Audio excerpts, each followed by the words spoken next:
Hi, good evening everyone, and welcome to the day two of Microsoft Azure Bootcamp on AZ900. We have our expert speaker with us, Saurav Kundu, and without wasting any time, I would like to hand over the virtual mic to him. Over to you, Saurav. Yeah, thank you. So, hello everyone.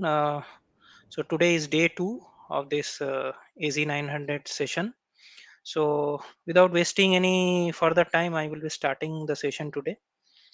So, let's start. So, first, I will be covering the Azure Database and Analytics Services which are present. So, the first one is Cosmos DB. So, hear about Cosmos DB, right? So, why we are using Cosmos DB. So Cosmos DB is a preferable choice when your application requires lesser response time and also should scale rapidly and available on a global basis. Okay, so it is basically a globally distributed multi-model and multi-API database service. Multi-model database means it can store, index, and query data in more than one model. More than one model means you can see that it supports API corresponding to SQL, MongoDB, DocumentDB, Cassandra, tables, and Gremlin. So using Cosmos DB, you can actually use any of this means a database using the respective APIs. Okay, and also it's a schema less, so it will be constantly if the data is constantly changing, so it should be fine with it, so there should not be any problem. And it's also it's highly available, so you can think it's always on actually, as it is globally distributed. So for Cosmos DB, as I already mentioned, there are five types of APIs provided by Cosmos DB. So if you want to use normal SQL for accessing the database and doing different operations, you can use the core SQL API.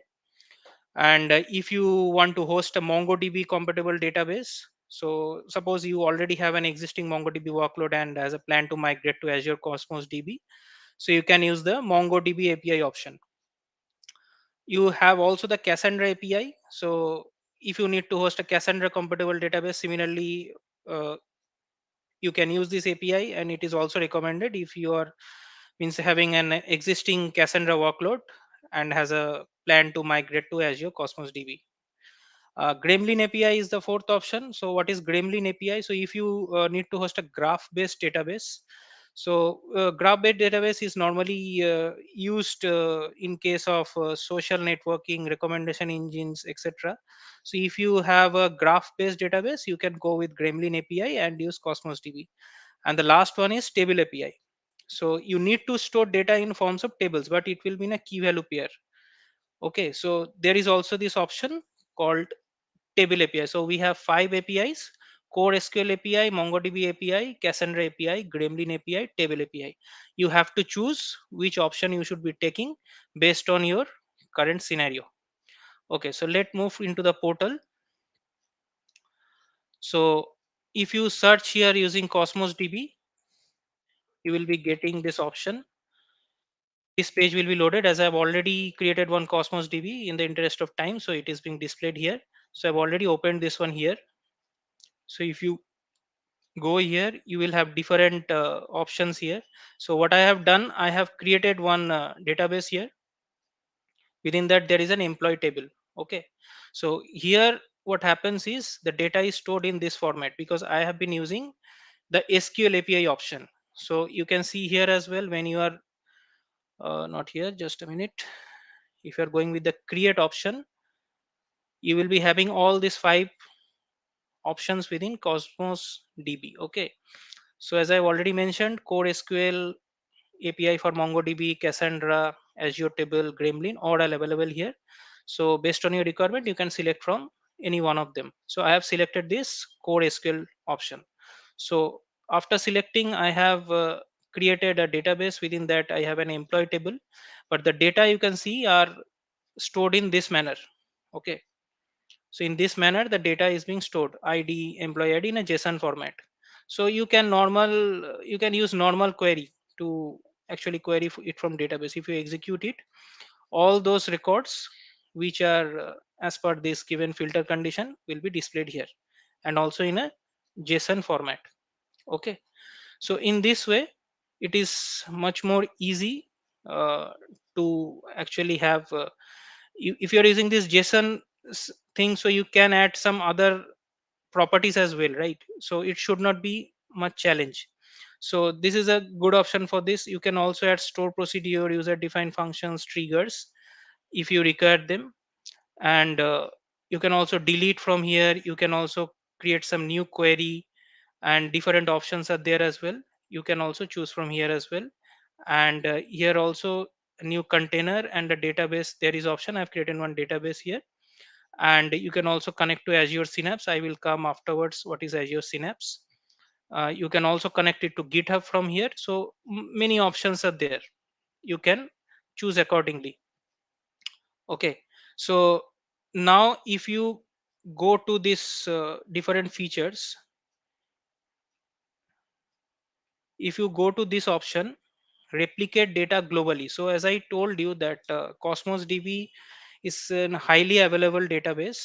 So here in this subscription I do not have that much option, but I will describe you that what is happening. So you can choose from here, right? You can see this icon. So you can choose from here what options you need to select, in which region your database will be there. And if you are enabling this multi-region rights, the data will be written in more than one region. So if there is one failure in one region, it will be supported by another region. So you can maintain everything by just a single click. Here it is not happening because I'm using a different subscription.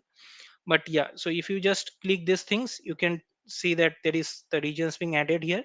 And you can also mention the availability zones here. Based on that, if you save this, these options will be selected. Okay, so in this way Cosmos DB will be highly available, and it will be a preferable choice when you need a lesser response time, because you can select some regions which are near to your location as well of the client. So this is actually Cosmos DB on a brief. So you need to understand what is the benefit of Cosmos DB, and how many types of APIs it supports for the exam purpose. And you might be asked that which API should be selected on means what scenario. Suppose you have a key value pair, so which API you will be selecting? So you need to select the table API. Or if you have a graph database, which API you need to select? You will be having the Gremlin API. So in this manner you have to understand the concept. Okay, so moving from Cosmos DB to SQL database. So it's a normal SQL database, but it is in Azure. So it's also means availability is high, and it's a platform as a service. So if we move into the portal again, here I've already created one. Let me close this. Here I've already created one DB. So if you go and search again here, SQL database from here. So here you can select this database here, or you can create one new database. Okay, from new database you have a resource group. You can select the database name. You have the server option. You need to select the server, what type of compute storage you need to select, what are the backup storage redundancy are there. So you can select from here, and based on that you can create a new SQL database. So I have already created one. In interest of time, so after creating, I have opened using this query editor. And this one table I have created, which I have created for means whenever there is a change in a blob, look in a storage location, an entry is being done inside this table. So if you just run this, you will be getting only one entry as of now, because only one field is file is there, this one. I will show you in a separate demo when I will be displaying this logic app, that how this data is being inserted. Okay, so this it is similar to normal SQL DB. So you can write different queries and those things. And also you can directly edit from here, edit data. So this is in a preview feature now. So if you are using this here, also you can just change those data directly. And also you can create new rows. So in this way you can use the SQL part. And there are other different settings as well. You can check them on your own with your free account. So this is the SQL DB part. So next we are coming to MySQL, that is Azure database for MySQL. So when we will be using this, because we know that we normally use MySQL separately, but Azure Database is also providing support for MySQL.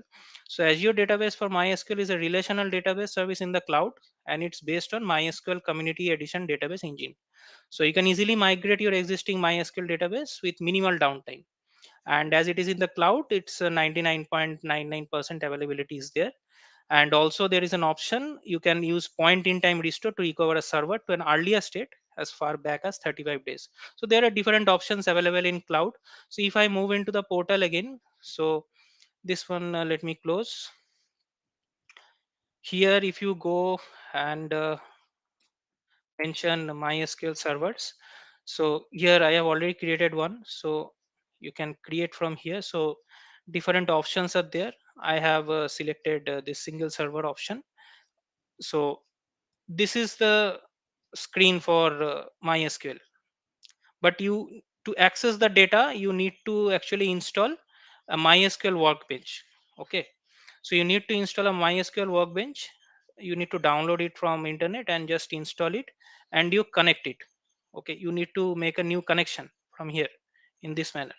So here you need to provide this server name, this add login ID and password, and you will be able to connect to this new MySQL DB. Okay, so I have already created one. So this table I have created.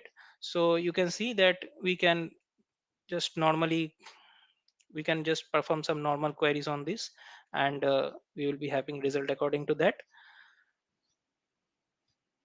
So there are two records, and age less than 30, there is only one, that is Jack. So it is being displayed here. So in this way we can use MySQL in Azure. Okay, so this part is you can check from here how this resource utilization is done, and there are different options here as well. You can check them, whatever is there according to your requirement. Okay, so this one is for MySQL, and next, similarly we have an option for PostgreSQL as well. So similarly, it is a relational database service in cloud based on community version of open source PostgreSQL database engine. And similarly, it's 99.9% available, and automatic backups are also supported. So for Postgre as well, you need to create in a similar manner. Let me close this one as well. If you type here Postgre, so there are different options. I will be selecting the flexible one. So here you can create the PostgreSQL on a similar fashion. You have to provide different options such as server name, region, what type of workload you have for development, availability zone if you want to give. So these options you can specify. So after it gets created, this screen will come. So again from here you will be getting the server name, the login ID and different credentials, and to use this again you have to use the Azure Studio. Okay, so you need to download this again. You need to download this Azure Data Studio, and in your local you can just connect it here again, this new connection. From there you can connect using this credentials, this server name, this login ID and password what you have provided. So based on that, you will be able to connect to the database. So I have created one table for employee details, so you can query from here. So in this manner you can use the PostgreSQL for Azure. Okay, so this is done. So you can also check these different options mentioned here, some alerts, some metrics, what will be getting generated. Based on that you can just play around with different things, but for this certification these details are not required. You need to understand that what are the services available. So suppose there is a PostgreSQL in your local, so you need to migrate it, so which option you should select. So you will need to select the Azure database for PostgreSQL. Okay, so yeah, so to move into the next one, Azure Synapse. So you should have heard about Azure Synapse nowadays, because it is a very important service now for Microsoft. So formerly, the Synapse was known as Azure SQL Data Warehouse. Okay, but now it has brought together. this enterprise data warehousing and big data analytics together within Synapse. So now you can do everything from within the Synapse Studio. So you can fetch data, you can create pipelines, you can use machine learning, you can integrate with Power BI, you can use dedicated SQL Server pools, you can use serverless SQL Server options are there for Spark, notebooks. Everything is there within this single Synapse Studio. You can ingest, prepare, manage different types of immediate business intelligence and machine learning needs as well. Okay, and you can also link a Power BI workspace to your Azure Synapse workspace and edit the Power BI reports directly from there. So if you go to this diagram, it's from Microsoft site, so you can see that Azure Synapse Analytics is mentioned at the top, the studio using which you will be accessing everything. There is data integration, management, monitoring, security, everything you can do within from the studio itself. And the runtimes used, you can use normal SQL, you can use Apache Spark, using Data Explorer you can explore different things. And this all will be done on Azure Data Lake Storage Gen 2.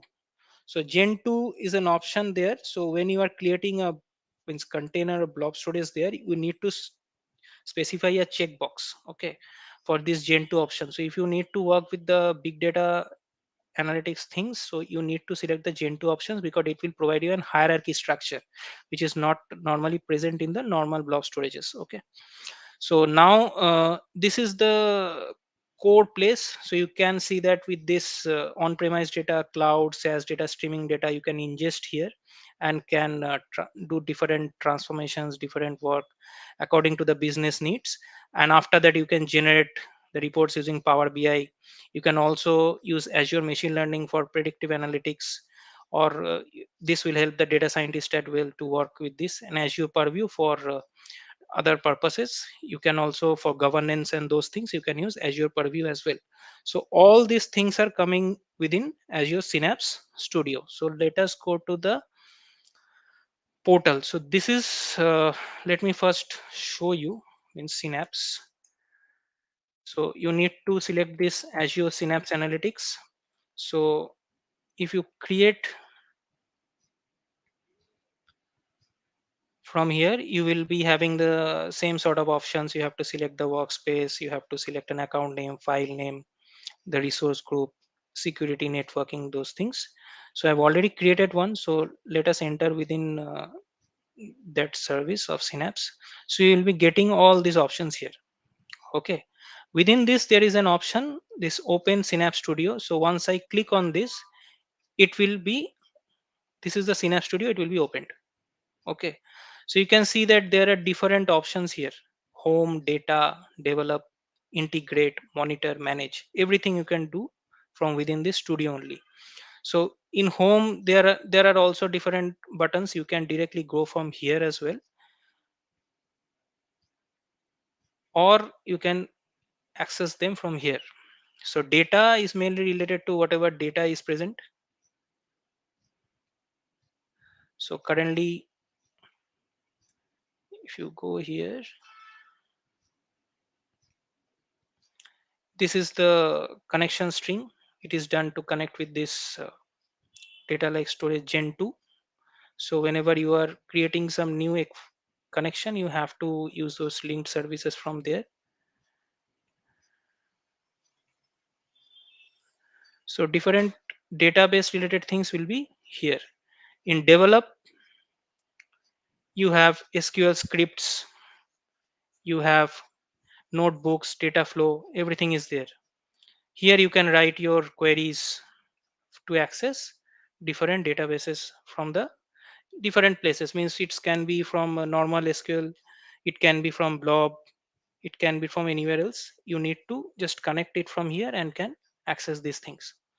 You can query. For integrate, you can create here a pipeline. You whoever has seen the Azure Data Factory earlier would have seen these things. So here it's again a drag and drop sort of thing. So if you want to copy data, so there should be one source, there should be one destination. You need to map what data from source should be mapped to destinations. Those things you can do from here and can run from here. So this integration part is also handled by Synapse. Okay, so now if we go to the monitor section, here you can monitor whatever different activities are going on. Suppose there you are you have done one SQL query, so it will be coming under this SQL request. So you can see I earlier ran one, so here it came. Okay, so you can monitor that whatever SQL queries have been triggered from within this Synapse Studio. And for manage, you can manage different activities from your SQL pools. Apache Spark, when you're using Apache Spark, you will be having Apache Spark pools. So these things you can manage from here. So this Synapse Studio is a very effective service created by Microsoft, which will be handling end to end and will be providing you end to end solutions. Okay, so for exam purpose, these all these details are not required in details, but I thought it will be helpful for you to understand that what the service exactly does actually, so that way if there is some questions that this is the scenario, which service we should be using, so it is easy for you to actually think and determine that yes, these options are needed, so this service is preferable. So for that reason I am also means just telling these things to explaining this. So yeah, so this was Azure Synapse. So next we are coming into Azure Databricks. So as you know that Databricks is another company who actually is providing means a web-based platform for working with Spark, and also provide automated cluster management and uses notebooks. So they have collaborated with Azure, Microsoft, and Azure Databricks is optimized for Azure, and it is currently tightly integrated with Azure Data Lake Storage, Data Factory, Azure Machine Learning, Azure Synapse, Power BI, other services to store all your data on a simple open lake house and unify all your analytics and AI workloads. So there is a lake house architecture they have provided. Lake house in the sense that previously what happened, that whenever some data is coming up, on that data itself people used to do some transformations and other things. So the original data means gets changed actually. So in a lake house architecture, what happens, once the raw data comes, it comes in a raw layer, raw folder. From there you take and clean up those data and make it into a silver layer, and in the finally in the gold layer the aggregated tables are being created, which is as per the KPIs needed by the business. So this sort of architecture is very much helpful. So you can also use means any languages, means Python, Scala, or Java, SQL when you're working with Databricks. So I've created another, this is actually the Databricks thing. So for this you need to type here Databricks. So as I've already created one, you will be getting this.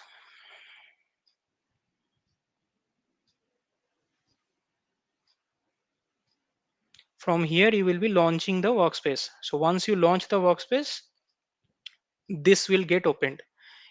Okay, so here there are different options you can see. So there are three options here: data science and engineering, machine learning, SQL. So if you are working with only SQL, you can select the SQL. If you are working with machine learning, you can select the machine learning. We are using this data science and engineering one. So you here there are different options. Workspace. Here I have created this. In this workspace, this is a notebook, and I have to attach it with a cluster.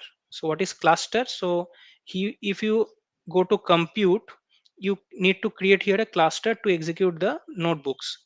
So cluster is a set of machines, you can say, which will be working parallelly to actually means provide you the support for big data related analytics, transformations, actions, activities, those things. So there are three modes: standard, high concurrency, single node. So based on that you can select the worker type, the driver type. Those details are not needed for the certification, but I am just giving you an overview for your better understanding. Here this is the cluster. So from here we are accessing the data, means data from the storage account location. So what is the storage account location? Here you have the student.csv.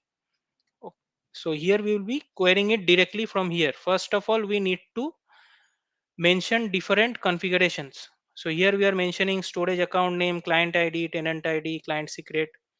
We can also mention client secret in a different manner, but for this demo purpose I have kept it simple. So you need to create all the configs here, and you need to mount that into this workspace. So after you mount that, you can run the query using Spark. So here you will be getting all the records from the file directly, and you can also use this magic command, this percentage, to use any of the programming languages. There is Python, Scala, SQLR. Just mention this percentage command and mention R or SQL or Python. There you can write the code in that specific language in within this cell only. So in different cell you can write in different languages as per your preference. So this is the Databricks. You can also, this is a free trial, will be there for initial 14 days. You can practice here if you want to learn more about this. There are also different jobs option there. So I created one job here which failed because the cluster was already mounted. So you can create some different jobs from here as well. So Databricks is this one. So if you are asked, means in the exam, that this is the scenario whether Databricks is preferable or not, or if you need can use Databricks. So if you have these concepts clear, you can answer those questions properly. So I've given us a small snapshot here from my workspace only. So we have completed this part. Now we will be moving into describe core solutions and management tools for Azure, that is 10 to 15%. So Azure IoT services. So what is IoT? You know that IoT describes the physical objects with sensors, processing ability, software, and other technologies that connect and exchange data with other devices and systems over the internet and other communications networks, as per Wikipedia. So it can be any device which will be giving some signals, and you need to capture those signal to come into some conclusion that how this is working. And suppose you are getting some signal from an instrument, from those signal you can understand that what is the current state of the instrument, whether that instrument needs to be changed, whether something is wrong with that instrument or everything is working fine with that instrument. So you can understand from those different signals. So we tell them as an internet of things. So it is in Azure there are three options. So first one is Azure IoT Hub. I will not be able to provide you any demo for this because no instruments is there as of now. If you go to IoT Hub, I have created one for the demo purpose. So here you can create this and can add some devices from here. Based on that, you will be getting signals and you will be working on them as per the requirement. So Azure IoT Hub is there. So it will be supporting multiple message patterns such as device to cloud telemetry, file upload from device, and request reply methods to control your device from the cloud. All those you can manage through this Azure IoT Hub. It will be monitoring the health of your solution by tracking events such as device creation, device failures, and device connections. Okay, so next one is IoT Central. So IoT Central builds on top of IoT Hub by adding a dashboard that allows you to connect, monitor, and manage your IoT devices. The visual user interface makes it easy to quickly connect new devices and watch as they begin sending telemetry or error messages. So what Azure IoT Central is doing, it is creating a dashboard on top of IoT Hub, and as you will be having a visual interface, it will be much easier for you to manage the devices, connect, or monitor the state of the devices. So you can use this UI to control your devices remotely. So you will be also having different device templates. Using those you can connect the device without any coding. So in this way Azure IoT Central works. And the third one is Azure Sphere. So Azure Sphere creates an end-to-end highly secure IoT solution for customers that encompasses everything from the hardware and operating system on the device to the secure method of sending messages from the device to the message hub. It comprises a secured connected crossover microcontroller unit, a custom high level Linux based operating system, and a cloud based security service that provides continuous renewable security. So, Azure Sphere, from this description, you can understand whenever security is your high priority, you should be going with Azure Sphere. Okay. So, it has its own built in communication and security features for internet connected device. So, in the exam, if it comes, means this is the scenario which options we will be going for: IoT Hub, IoT Central, or Azure Sphere. So, IoT Hub, you can see here, if you merely want to connect to your remote devices to receive telemetry or some updates without any reporting capabilities, you can prefer IoT Hub. So you need to remember this, that reporting capability dashboard feature you do not require. You need only to connect the remote devices and receive the signals. So that case you can go with IoT Hub. And if you require an interface to manage everything along with those managing of remote devices, then you will be selecting IoT Central. So this dashboard and monitoring reporting part differentiates between these two. So you need to understand from the question. And Azure Sphere, whenever the security is primary concern, so there are many sort of devices, right? Means normal, it can be a washing machine and refrigerator as well, but you do not need security for that, right? But if it is an ATM, so that needs to be secured end to end. So in that sort of use case or scenario, you will be going with Azure Sphere when the security is a primary concern. So these three differences you should have understood, and if some questions coming up that this is a scenario, which option should we go with, you can understand it easily. So now AI services. So now everywhere there is AI, right? So first service provided by Microsoft is Azure Machine Learning. So what is machine learning? It is a study of computer algorithms that can improve automatically through experience and by use of data, as per Wikipedia. So from the data itself, this machine learning will understand that how the future value will be happening. It can predict very easily. So Azure machine learning is a platform used for making such predictions. So it consists of different tools and services that allow you to connect to data to train and test models to find one that will most accurately predict a future result. So when you are using the machine learning thing, you will be given a set of data. Okay. So you need to split that data to train set and test set. So using the train set of data, you will be training that using some algorithm. Based on the result what you receive there, you will be doing some testing on different set of data which is totally new to that model. So if that is accurate, then you will be using that for predictions for totally unknown data.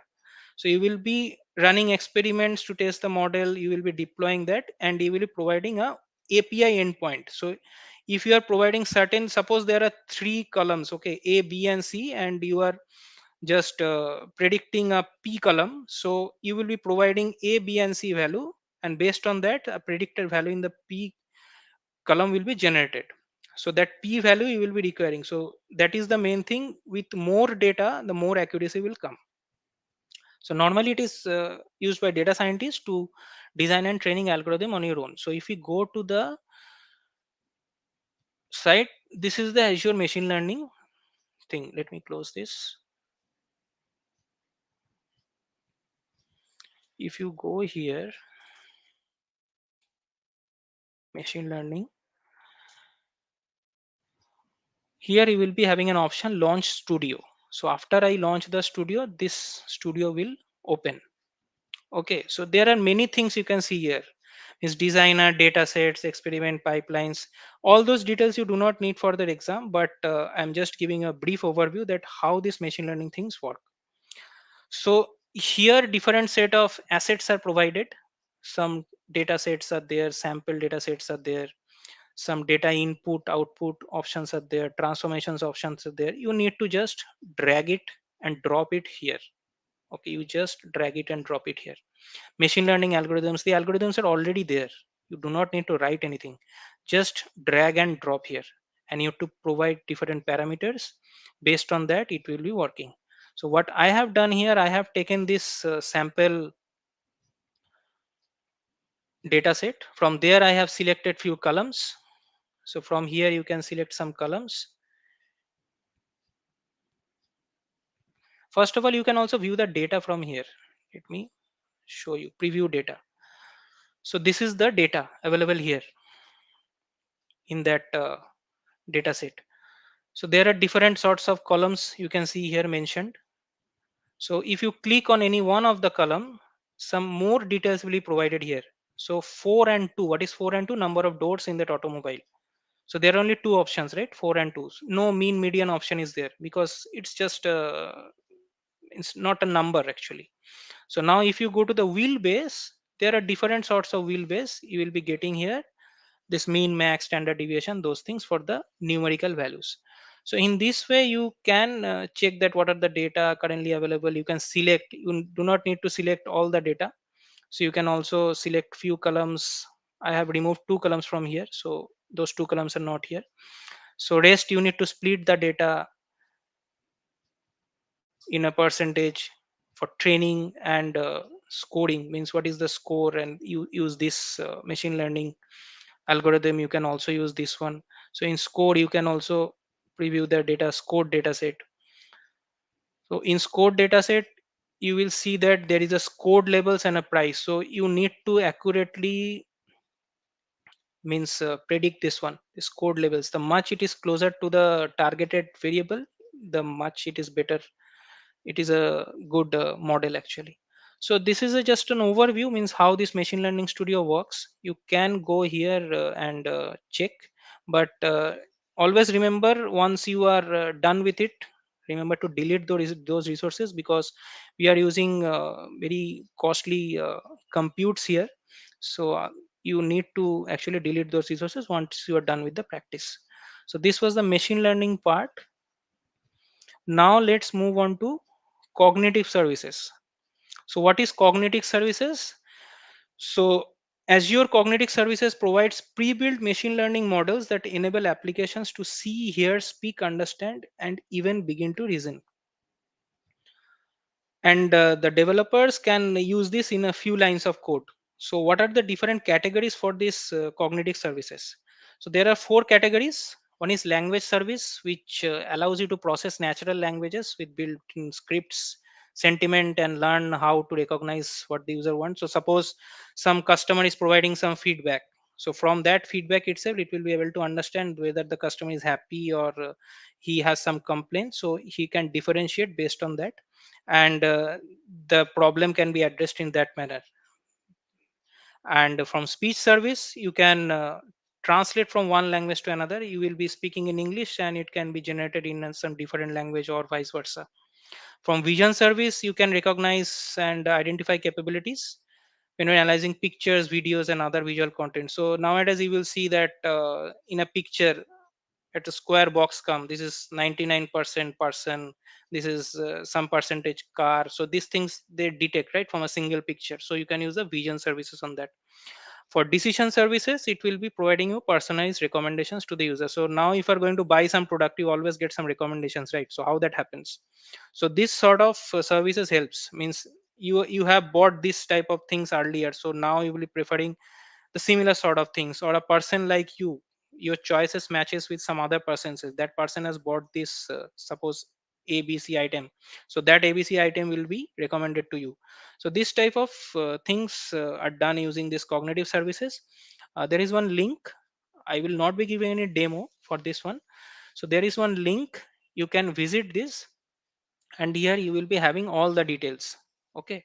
So there are four categories as I mentioned: vision, speech, language, decision. For vision there are computer vision, custom vision, face. So computer vision will be advanced cognitive algorithms for processing images and returning information. Custom, you will be able to improve your own image classifiers. Face, you will be able to means recognize the faces and those things. You can go into details by going into this quick start if you want to means practice on your own using these codes and how it works. you can check those things, but it is not required for this examination, maybe some advanced examination. But for this examination you need to understand which service is used on which scenario. Okay, so suppose it is for face detection, so you will be selecting face, not computer vision. But if it is a picture where you need to identify what are the objects mentioned in the picture, you can go with computer vision. So for speech API, there is a speech service. So speech to text, text to speech, speech translation, everything is there. For a language API, the translator, the natural language processing, Luis is there. It's for chatbot. Q&A maker, it's also used in chatbot for question and answer. So these things you need to understand on which scenario you will be using what. So suppose there is a scenario given, the four options are given, so you need to understand which option is closest to the question. Okay. And there is a decision API as well, anomaly detector. So suppose there are some abnormality, means suppose you are using a credit card on a daily basis, and your maximum, you have used it 1,000 rupees as of now, suddenly there is a 10,000 rupees got deducted. So this anomaly detector will detect that this is not normal. And there is personalizer, content moderator as well. You can look into those into details. So these things you will be having from here. It's quite interesting, and if you can go through them. So but for exam you will not require these things. The third one is bot service. So bot, you all know that you will be, this is chatbot, you will be typing something, you will get any something in response. So you can do it using the bot service present in Azure. So here you need to configure different things. I haven't configured it for this demo due to shortage of time. So here itself you can test here. Here is a test in web chat option is there. Some error is there because configuration is not done properly. So these things you can do from here. You can also download and develop in your local, and can then integrate with the Azure bot here, and can see that how it is working. So you can use bot for this.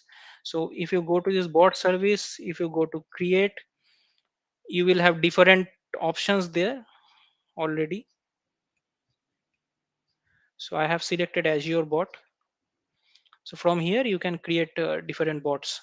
But you need to understand for this exam that what is bot, means they will be again giving one scenario. So in that scenario they might ask that which option should we taking, machine learning, cognitive service, or bot service.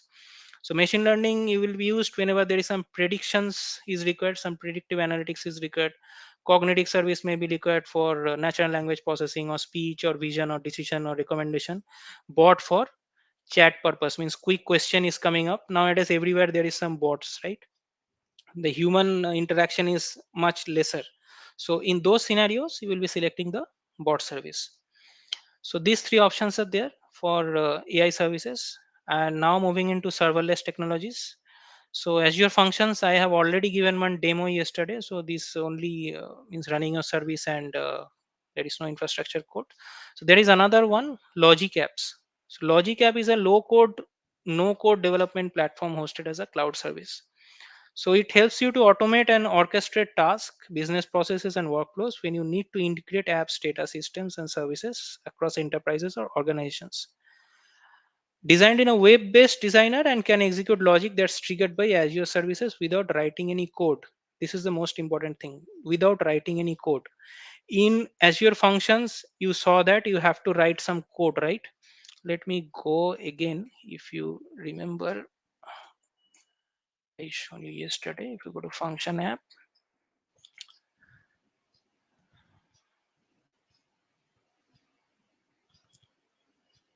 Functions. Here you can see that everything is written in code, right? You will be seeing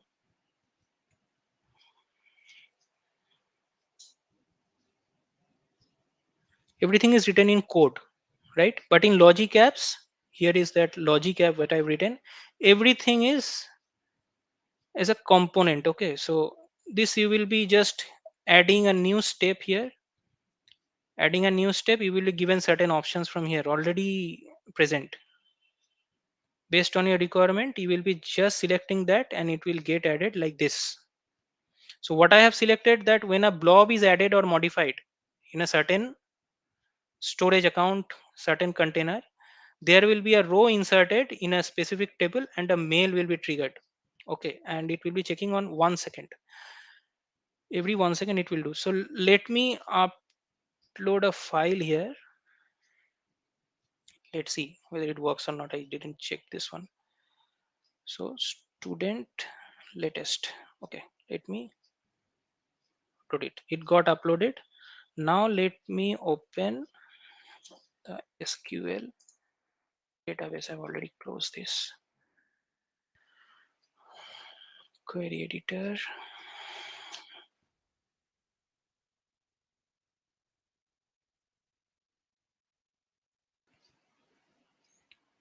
I've already received the mail. You have seen this, right? I've already received the mail here that the blob has been modified. This one is done using that logic app. This, not this part, this is inserting, this is the mail sending part. Already I've received. And now if I am in the database,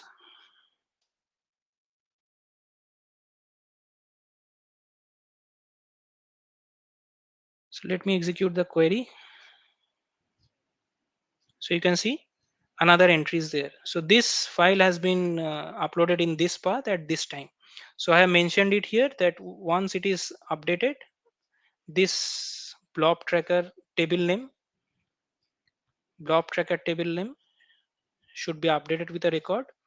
And I have just sent a static text in a mail for an Outlook mail, which you can see here. I have just blob storage has been modified. So I've just mentioned a static text, blob storage has been modified. So it is very easy to use this logic app for this type of scenarios. You do not need to write any code. So now the thing is that when should be using Azure functions and when should be using Azure logic apps. Okay, so a question might scenario might come in the question in the exam that this is a scenario which is preferable, which is much more closer. So you need to understand that how means which is the better option on that scenario. So Azure function is better choice when you execute the custom algorithms, or you are writing some logics which are already written in your C sharp, Java, Python, or any other languages, and you will just taking that code into Azure function. So when there is a code involved, Azure function is preferable. And when there is no code involved, means you can use the already existing APIs which are already present in a componentized way. So you can use the Azure logic apps for that. And you need to orchestrate. Orchestrate means you saw, right? Means first this is updated, then this is inserted, then the mail is triggered. So this type of thing is orchestration. One by one it is happening. So in this sort of scenario, when the code is not that much required and you already have these known APIs, I mean this is already known APIs, right? These components. So you are preferring Azure logic apps. So you need to understand the difference. So now we are going to Azure monitoring services. Azure Advisor is the first one. So let's go to, let me close this, Advisor.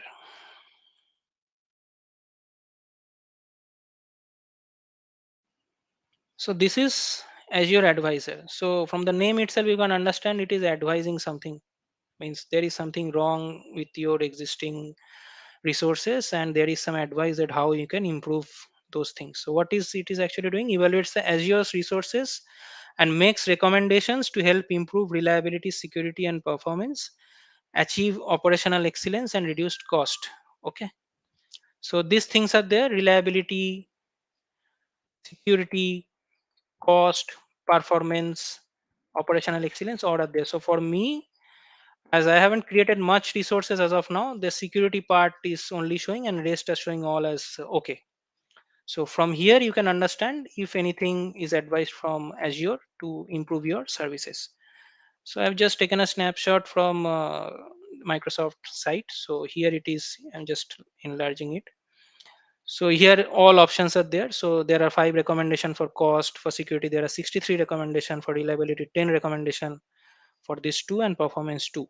So from here you will be able to understand that what are the advices provided by Azure for maintaining your resources properly.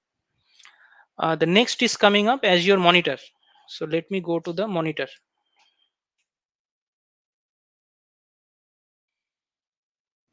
So this is Azure Monitor.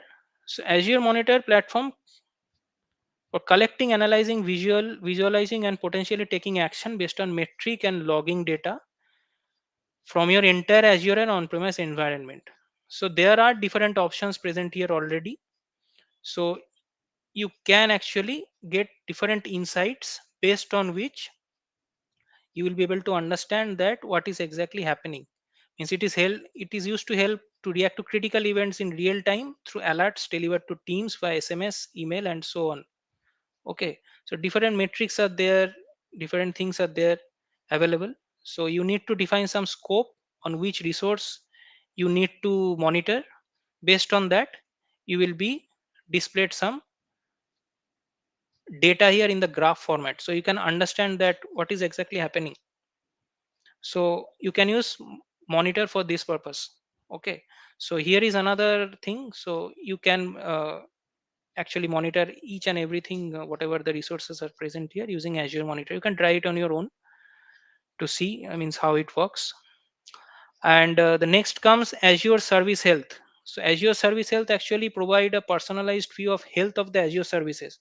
So it happens, right? Sometimes there are some service issues, means outages or some planned maintenance, or something is going wrong with the services which you are using. So it will be providing you all those details. Let me see if it is available here.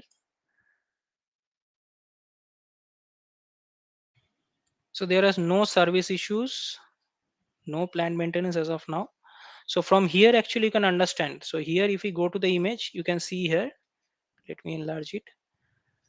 So these are the service issues currently. You can see that entry from here. So from this service health you can understand that what is the current scenario of the services. And these are health history, means what are the health history for all the services. From here also you can understand. So Azure Service Health is very useful for that. So now again, in which scenario what is required? So Azure Advisor is required when your analyzes the configuration and usage of the resources and provides suggestions on how to optimize for reliability, security, performance, cost, and operations based on experts best practices. So it will actually advise you, means how to optimize the different things based on the best practices. So if anything such comes up, then you will be going with Azure Advisor. And for Azure Service Health, whenever you need to track the services and regions where there are some planned outages or different incidents coming up or upcoming downtime coming up, those you can detect using the Azure Service Health. And Azure Monitor will be keeping track of the performances of your different resources, and will try to generate report and notifications to help you understand that how your resources are performing, and how to means what I will tell, how to diagnose this issue and address those things. So this difference you need to understand on which scenario you need to means use which service. So if some questions comes up, you need to track the services and means for unplanned outages. So, and these three options are given, you will be selecting Azure Service Health. So in this manner you need to understand. And okay, so those three options are there. And now we are moving into next one, describe general security and network security features. It will be 10 to 15% of the questions will be coming. So first it is Microsoft Defender for Cloud. So previously there was two services, Azure Security Center and Azure Defender. So now they're called Microsoft Defender for Cloud. So at many places you might find that there is an Azure Security Center being displayed in some docs, but this is the thing. Those are now called Microsoft Defender for Cloud. So it's a tool for security, posture management, and threat protection. So what does mean? Means it provides the tools need to harden your resources, mean make your resources secure, track your current security scenario, and protect against different attacks. And you need to streamline everything with this security management. Okay, so Defender will be addressing three things. One is continuously access your security situation for your resources, and it based on those whatever it able to understand, it will harden the security and it will be defending against any sort of threat. So if I go into this again, let me enlarge. So these things you will see when you will be opening Microsoft Defender for Cloud. So here is the security score, here is the regularity, compliance, firewall manager, inventory, everything. Let me go to portal once. let's see. Yes, there is one. So Microsoft Defender for Cloud, this is in my portal. So there are different recommendations here as well. From here you can understand that what are the things needs to be addressed. So resource health, everything, all recommendations, everything will be there. So active recommendations by severity, there is 10 out of 21, medium 9, low 6. So everything you need to understand from this report only, which you will be getting in Microsoft Defender for Cloud. Okay, so now there is another thing called Azure Sentinel. Okay, that was Microsoft Defender for Cloud, and this is Azure Sentinel. So what is Azure Sentinel? So Azure Sentinel is a Microsoft cloud based SIEM. What is SIEM? It's security information and event management and security orchestration and automation and response, that is SOAR system. So what does it means? It's providing end to end monitoring by collecting the security data across your enterprise and then detecting whether there is some threats using different intelligence. Artificial intelligence is involved. Then it is investigating whether there is some critical incidents are there as well using AI again, and then it is responding to those incidents rapidly. Means this is a bit of orchestration is done stepwise. Means first of all it is collecting data, then it is detecting whether there is some previously undetected threats are there or not, and minimizing those things and investigating any further new threats are there or not based on artificial intelligence and responding back to the event. So end to end thing is being handled by Azure Sentinel. So again there is image from a Microsoft site as well. So here you can see that events and alerts over time, means these number of alerts are there, these are security events are there, and here what are the locations in a globe where these events has occurred, what are the how many users have logged into critical assets, 9 alerts are there. So different things end to end you will be getting from here. So this was Azure Sentinel. So what is the difference for Microsoft Defender for Cloud and Azure Sentinel? So Microsoft Defender is providing the recommendation, alerts, and diagnostics, which are then utilized by Azure Sentinel to provide better analytics and incident response. So Azure Sentinel, as it is working end to end, it is working based on the recommendations and alerts which are providing by Microsoft Defender. So Azure Sentinel is allowing you to see the larger picture compared to Microsoft Defenders. And Microsoft Defender is mainly handling your security configuration and health related things for your resources. So this is the difference you can say. And now the last slide, which is Azure Key Vault. So what is Azure Key Vault? So Azure Key Vault is a centralized cloud service for storing an application's secret in a single central location. It provides secure access to sensitive information by providing access control and logging activities. So here you are actually means saving your secret. So suppose you have a password, you do not want to use it directly into your application, right? Or some due to some lack of means protection, it gets leaked. So there is a problem, right? So here you can save those in Azure Key Vault, and you can use Azure Key Vault to access those resources so that your actual means password is protected. So Azure Key Vault actually enables you to manage secrets. You can use Key Vault to securely store and tightly control access to tokens, passwords, certificates, API keys, and other secrets. It can also manage encryption keys. It's also manage the certificates. So if I go into the site, if I type here Key Vaults, if I go into this one, so you can see that there are keys, secrets, certificates. All options are there, right?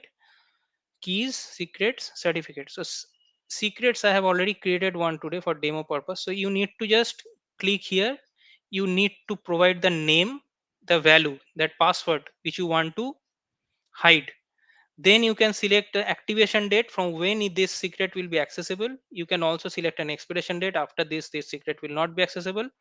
Based on that, you will be creating one, and after that you will, if you are accessing this one, you will be accessing it using demo secret, not this secret value, right? So this secret value is always protected. So in this manner you will be protecting your exact secret values. So Azure Key Vault is used in many places, in many other services where you are not directly mentioning the password. You will be adding one secret here and will be accessing that using the Key Vault. Okay, so this you need to understand because this is an important service, not only from exam perspective, but when I will be developing any application in Azure, so it is required. Okay, so this is done today. If anything is there, you can tell me. So everything is taken from Microsoft documentation. So yeah, that's it. So if you can ask anything, it's fine.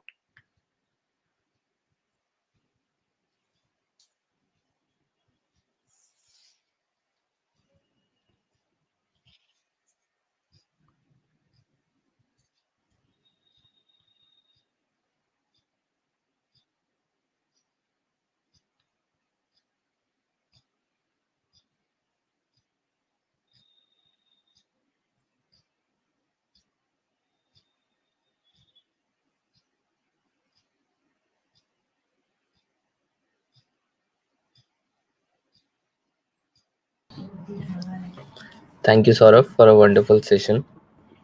Yeah, thanks. If you have any questions, you can put it on the comment section.